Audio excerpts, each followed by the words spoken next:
بچیاں میرے پاس آتی تھیں کہ فلاں پروفیسر ہمیں اس لیے پاس نہیں کرتا, وائوا کے اندر وہ کہتا ہے ایک رات میرے ساتھ سو جاؤ. تو کون ذمہ دار ہے؟ ہم ذمہ دار ہیں. کیا ایک یو سی پی کی 2 کیمپس ہیں, ایک لڑکیوں کا اور لڑکوں کا کیمپس نہیں ہو سکتا؟ اور میں آکسفورڈ کے اندر گرلس کالج علیحدہ ہے اور بوائز کالج علیحدہ ہے. ابھی تک یورپ کے اور امریکہ کے ٹریڈیشنل اسکولوں کے اندر عورتیں علیحدہ پڑھتی ہیں. السلام علیکم ناظرین, میں ہوں آپ کی ہوسٹ آمنہ عظمت اور آپ دیکھ رہے ہیں اسٹے ود آمنہ.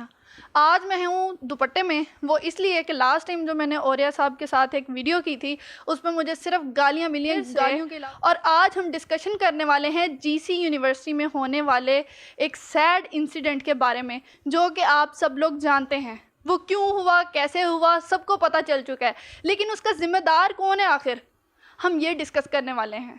السلام علیکم. جی السلام علیکم. سر آپ کا بہت شکریہ, آپ نے مجھے ٹائم دیا. اور مجھے یہ پوچھنا ہے کہ جو طالبات ہیں یا طلباء ہیں آج کل بہت بری بری ایکٹیویٹیز میں پڑے ہوئے ہیں, کون ذمہ دار ہے اس چیز کا؟ دیکھیں میں اس کو 2 چیزوں کو اس کا ذمہ دار سمجھتا ہوں. ایک ہمارا نظام تعلیم اور ایک دوسرا میڈیا.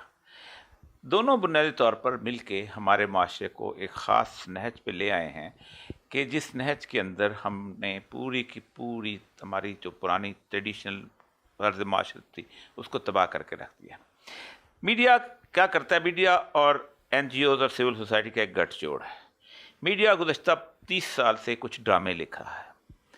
اس ڈرامے کے اندر اخلاقیات کا سارا تیا پانچا ہے. بھانجی جو ہے چچا سے عشق کر رہی ہے, خاوند جو ہے وہ سالی کے ساتھ عشق کر رہا ہے, سالی جو ہے وہ بہنوئی کے ساتھ عشق کر رہی ہے.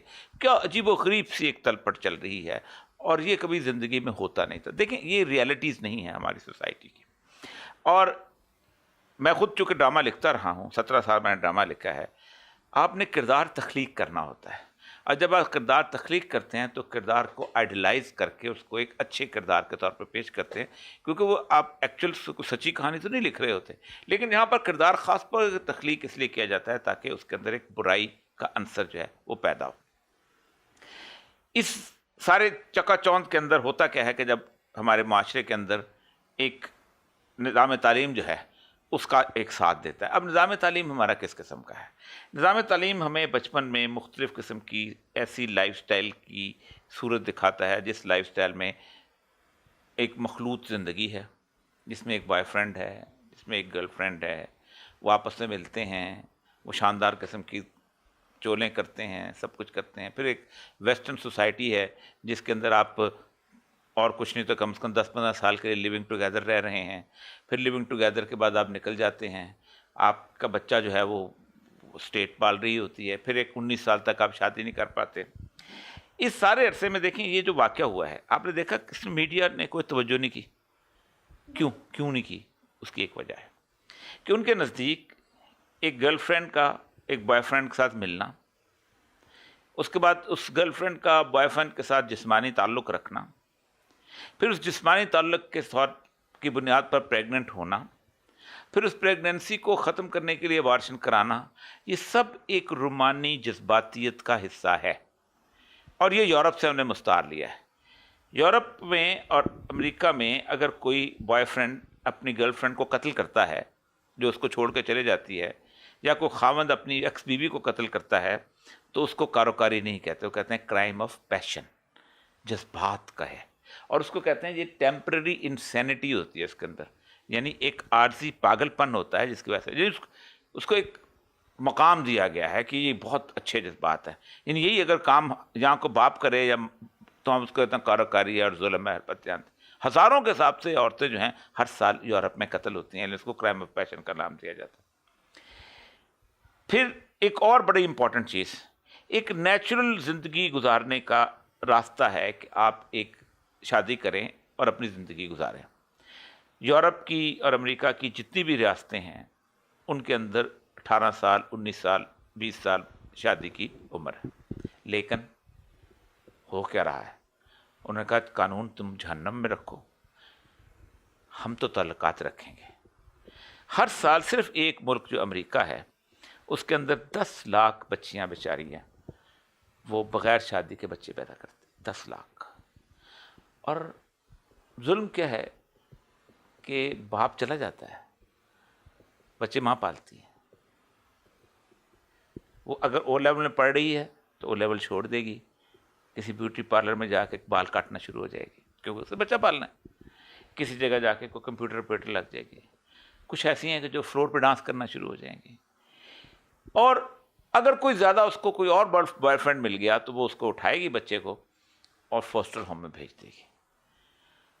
یعنی لاکھوں لوگ ہر سال ایسے پیدا ہو رہے ہیں جس کے خانہ ولدیت میں باپ کا نام نہیں ہے, اور ایک معاشرہ تخلیق ہوئے چلا جا رہا ہے.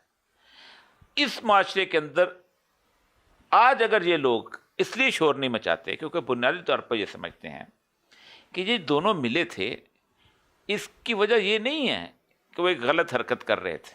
مثلا فار ایگزامپل یہ 17 سال کی لڑکی تھی, اگر ماں باپ ان دونوں کو بٹھاتے اور باپ کہتا کہ بیٹا میری غلط حرکت ہے, میں تمہاری شادی کروا دیتا ہوں, تو پاکستان کا سارا میڈیا پولیس کے پیچھے بھیجتا کہ کم سے عورت کی شادی ہو رہی ہے, اور پولیس جا کے چھاپا مار دیتی, اور پورا دن بکواس چلتی رہتی, بچی کو بچا لیا گیا, یہ کر لیا گیا, والدین کے ظلم سے یہ ہو رہا تھا, وہ پورا دن یہ چلتا رہتا. اور پولیس کے, اور دیکھیں آج جناب سما نے دیکھیں, سما کی خبر پر ایکشن ہوا, آئر بھائی کی خبر پہ ایکشن ہوا, جیو کی خبر پہ ایکشن. اس کو ہم نے خوف زدہ کیا ہوا ہے, باپ کو بھی, بیٹی کو بھی, اس کو بھی. اب اس کا نتیجہ کیا نکالتے ہیں کہ دیکھیں مسئلہ پتہ کیا ہے کہ چونکہ ہمارے سیلیبس میں سیکس ایجوکیشن نہیں ہے تو سیف سیکس پریکٹس نہیں ہوتی, اس لیے یہ ہو گیا. یعنی اس کو یہ نہیں کہنا کہ تم ایک اچھی زندگی گزارو اور بہتر زندگی گزارو اور ایک آئیڈیل زندگی. دنیا پوری میں آئیڈیلزم کے اپنے اپنے اصول ہیں.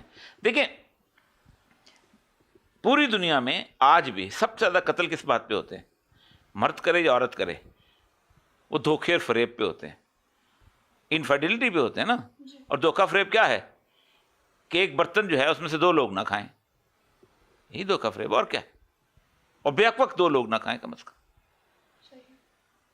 ہو کیا رہا ہے کہ ہم نے اس سارے کو, ہم نے اپنا معاشرہ بالکل مکمل طور پر اب ہوتا یہ ہے. اگر فار ایگزامپل یہ جو بچی ہے اس کو یہ کسی جگہ پہ شکار ہو گئی ہوتی, خدا نخواستہ جیسے ہمارے ہاں ہوتا ہے اور وہ بھی بہت زیادہ, تو پھر اس کے بعد آپ کے سارا ایک انجیوس کلچر نکلا تھا. میں آپ کو ایک بات بتاؤں, ہم نے پاکستان کے معاشرے کو بہت بری طرح خراب کیا. ایک ہماری ناصرہ جاوید اقبال ہیں, وہ ہوتی تھیں اپنا جج تھیں, علامہ اقبال کی بہو. انہوں نے ایک دفعہ میرے اس میں آمنا سامنا ہو گیا ایک پروگرام میں, انہوں نے کہا کہ میرے پاس ایک کیس آیا, وہ ملتان کے ایک بہت سید پیر تھے, تو ان کی بیٹی جو تھی وہ اکیلی رہتی تھی گھر میں, تو کوئی ملنا نہیں تھا, تو وہاں ایک درزی اس کے کپڑے سینے آتا تھا, درزی سے اس کا افیئر ہو گیا, وہ درزی سے بھاگ گئی. اور میرے پاس کیس آیا تو میں نے کہا کہ یہ غلط ہے, اس کو بھاگنا چاہیے. جی